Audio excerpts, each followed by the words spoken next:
Hi Kyle, kumusta? Hello po, okay naman po. Masaya naman po. So, kumusta so far yung experience mo? Kamusta ang experience? I have nothing to say but good words lang po talaga. It's been a challenge. Pero it's not a challenge na nararamdaman namin kasi sobrang saya ng set namin.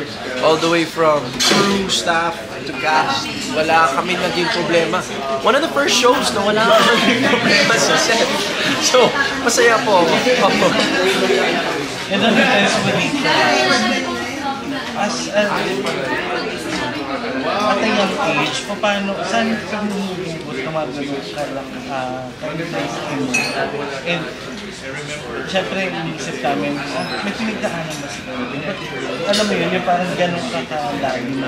Well, I mean, ang dami nangyari din, not in just the past 2 years, pero sa buong career ko, na minsan kailangan umugot doon. Pero masasabi ko, sa show na to, Moises is one of the only characters na nakakonect na ako sa kanya at hindi na ako humuhugot sa sarili kong hugot.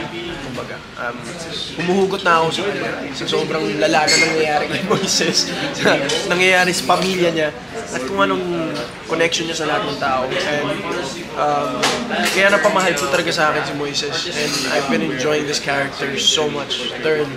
Super. Pero ang laki naman yung promote dito sa pamilya. Thank you po. So, ano ba nangyari kay Kyle from your previous projects para ganun na lang kalaki yung improvement? Well, besides all the workshops and hard work that the whole cast put into the show, siguro, I really noticed the commitment that I need to put into the show. And binaba ko yung ulo ko, binasa ko yung script, ulit-ulit. More than that, I knew that this was a show na kailangan may message at kailangan makuha ng mga tao yung message na to. So, siguro, one thing I can say I did was just make sure that I keep myself disciplined, work hard, learn from all the people around me kasi napakadaming veteran actors dito sa show na to na talagang, how do you not learn working with these amazing people? So, I can't say I did something in particular para mas gumaling po ako sa pag-arte.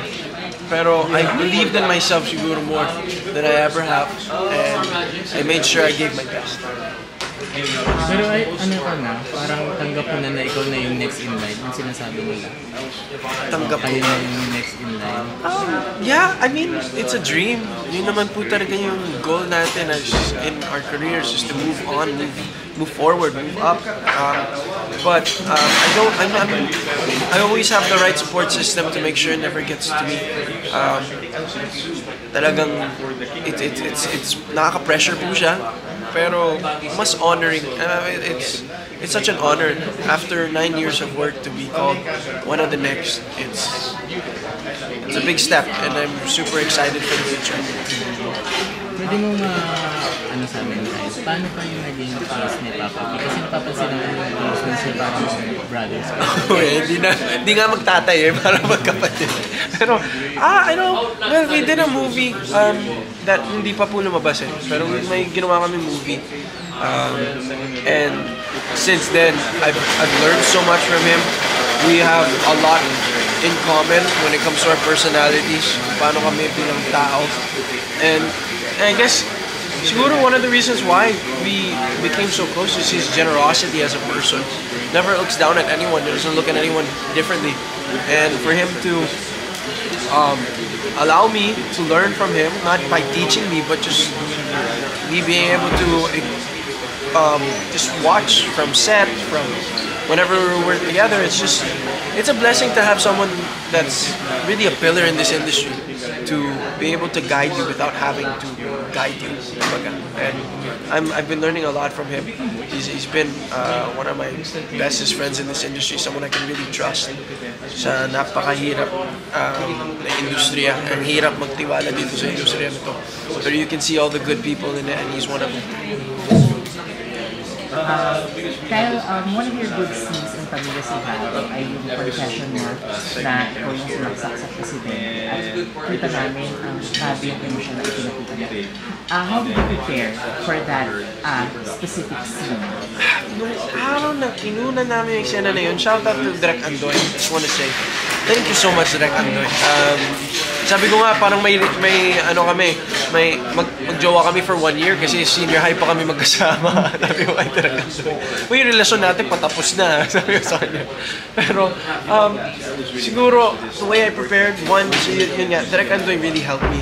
Gave me time, knows my process and knows how I need to process it. He let me shine in the way I wanted to. Siguro one of the biggest processes is really connecting with Moises, like I said, kasi second skin ko siya. Napakahirap naman talaga na nangyari sa kanya. Yung ginagawa niya lahat para maging tama lahat, pero sa dulo, babalik na rin siya ang may kasalanan bigla.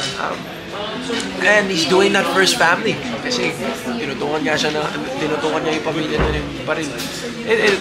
It was such a very hard scene, I'll admit. It's one of my hardest scenes I've ever done. This levels of going from talking about ano nangyayari to eto yung nangyayari pero hindi totoo. It was one of those scenes na pagkatapos ng eksena, gumagano'n pa rin ako. Kailangan ko pa rin ilabas. Pero I'm very happy with the outcome of it. I'm very happy with the feedback. Thank you everyone. Salamat sa lahat na naka-recognize sa nangyaring eksena. And I can't say exactly how I prepared for it, but like I said, napamahal din po talaga sa akin si Moises. Naging parte na ng buhay ko si Moises.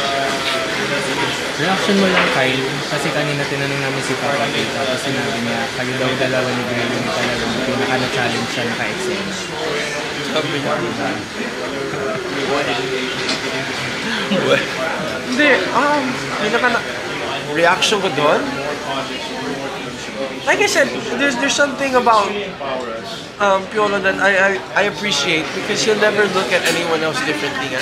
And for him to recognize us, dalawang bago pa lang kami ni Gray sa industriya talaga. And for him to be one of the people na talagang he's already there, he's Piolo Pascual na, pero he's still able to acknowledge what the talent that we have and the commitment we have to the show. Hindi ganun lahat ng tao and very grateful po. Pero sa ngayon sa ginagawa mo, Kyle, mas ano ka ba? Mas nakakomfy ka na wala kang ka-love team? I'm getting work na I've been praying for since I was younger. I've been getting work na talagang masaya po ako. I've been enjoying. Not necessarily na ayoko na mag-love team, ayoko na mag-trabaho kasama ng mga rom-com, ayoko mag-rom-com. Hindi naman po sa ganun eh. Kung anong sa tingin nila nararapat para sa akin, this show is also not something I expected to be given to me, but it's such a blessing in disguise, such a blessing, dude. So I love every moment of it and I've learned so much from it. Pero hindi ibig sabihin nun na hindi ako willing na ano pa rin ang genre, ikot-ikot. Because that's part of our work. That's yun yung pagiging artista. Magkukwento ng mga iba't ibang kwento. So, I am very open to anything that comes my way. Pero as of now, I'm happy with the work na binibigay sa akin. Thankfully, yung solo artist ko, I'm enjoying every moment.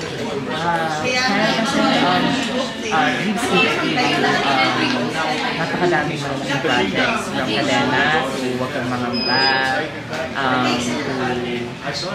Senior High and Dapat Music High.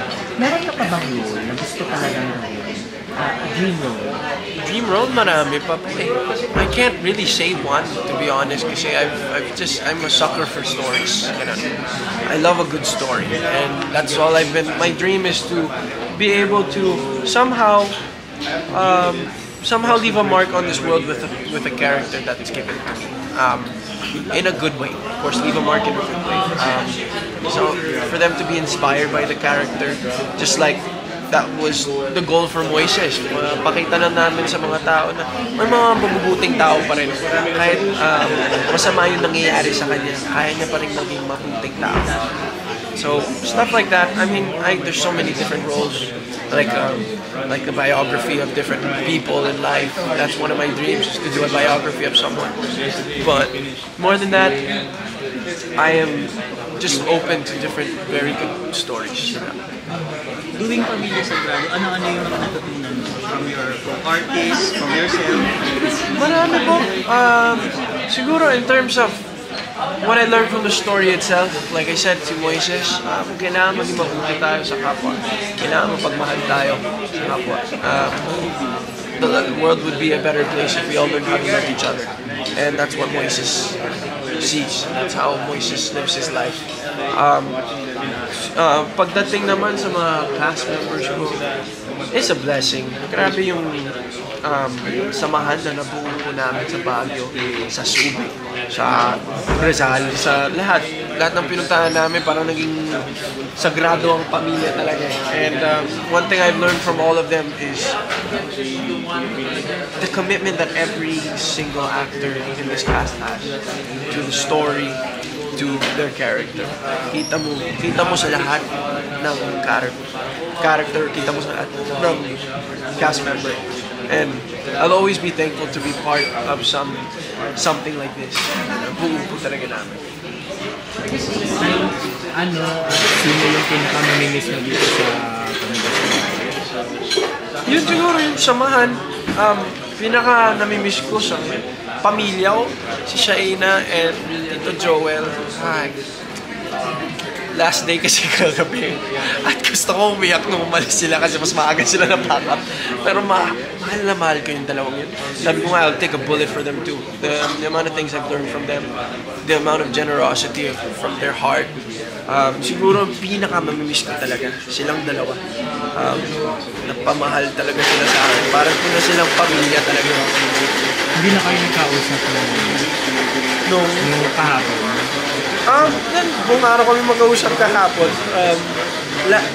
Tatlo kaming nalulungkot dahil matapos namin ang tape.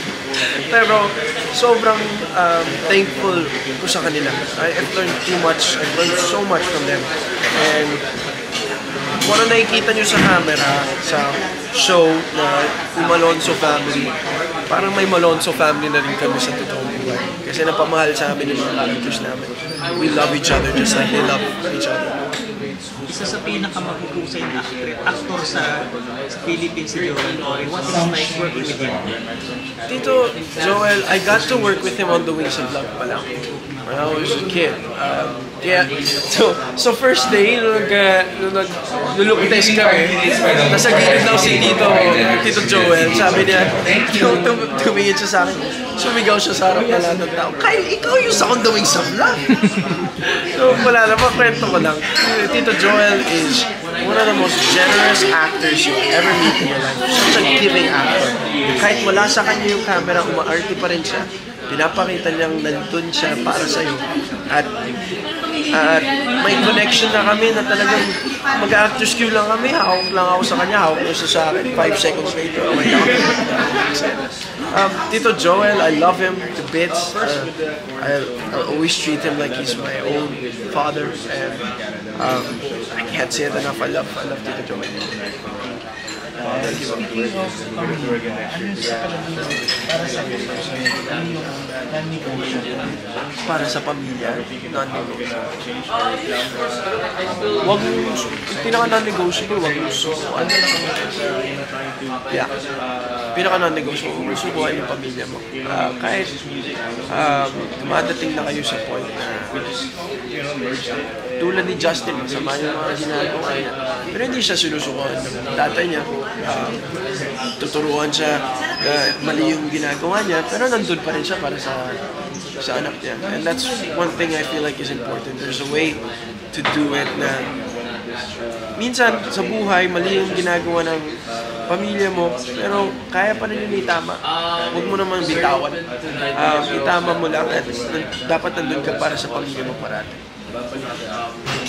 Ito na lang, sakit lang. Sorry, gusto ko lang share ka naman ng na anything before or may ginawa ka rin yung fun na nangyari yung pamilya sa Gracia.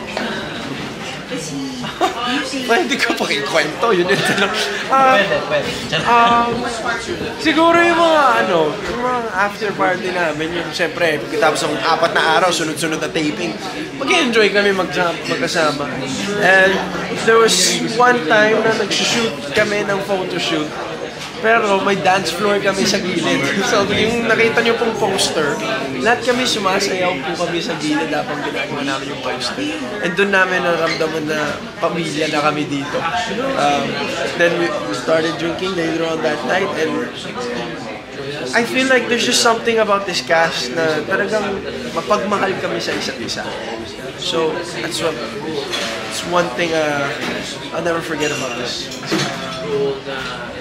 Nabanggit mo na may after party tapos ang dami ng frat boys. Ito katuwaan lang. Sinong pinakamalakas mo?